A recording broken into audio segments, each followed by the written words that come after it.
This is so odd that we are here today. And what makes it odd for this side of the microphone is the fact that this is the 325th episode of the lyrics from Billy's Forest. This started because I wanted to go to a place of peace. I had learned of my father's passing, and the only place I could find that peace was the Billy Graham Library in Charlotte, North Carolina. I went into that forest to write, to listen. What makes this an odd time is that on this 325th week or episode, today, I'm mourning the loss of my sister, who passed away yesterday afternoon at 4 o'clock. I write because I believe that the universe shares things. And we don't listen because we make it a choice to keep walking, because we don't have the time to put energy into just listening and feeling for ourselves the lessons that we need to know. These are not my words. These are the lyrics from Billy's Forest. Once again, this is chapter number 325. July 23rd, 2022 is where we're reading from. A sweltering day awaits the forest. It was so quiet early this morning, as if to already know of the rising heat with very little rain. The deer have been spotted in the shade. Feathers from passing birds have fallen into the tall grass as if to be dropped because the weight is too much. Summertime in Caroline. Never the positive pictures that so many speak of, yet there's always going to be something to remember. Because the ground is always moving, the trees swaying within whatever winds want to make themselves present. I'm beginning to see more blue jays than in past years. Research shows that many are starving because we, the human beings, are destroying the berries and other nutrients that they need as a daily diet.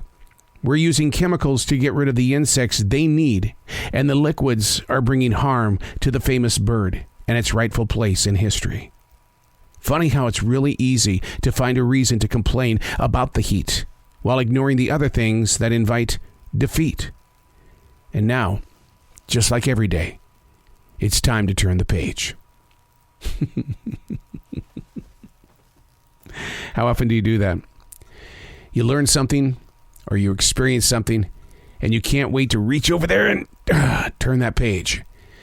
Sometimes that page is 400 pounds. Other days, it's not even as heavy as a feather. Turning the page. Ignoring what it is that we're supposed to put inside ourselves to learn from and then to teach. My brother, who I'm going to openly admit has been a drug addict his entire life, graduated from a university just 2 days ago. I'm so proud of him. And he spoke so happy about his accomplishments. I always knew he had it in him, but he had to see it himself. He wasn't going to listen to the rest of us. But he was very happy. And me being me, in this moment of celebration, I said, I think it's amazing that you have learned so much at this stage in your life. How are you going to teach it? And his message was pure. He says, is that I want people to know, don't get in the way of yourself. Imagine all of those years that you're never going to get back, combined with all of those studies where he graduated at the age of, 64? And his lesson for anybody, don't get in the way of yourself.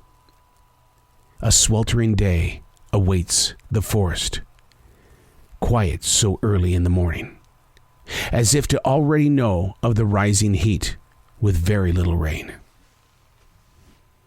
Isn't that your life? Your life is challenged. There's heat every day. And we walk away. We don't want to turn the page. We would rather walk away. Because turning the page in so many of the challenges that we face, like I said, that's a 400-pound page.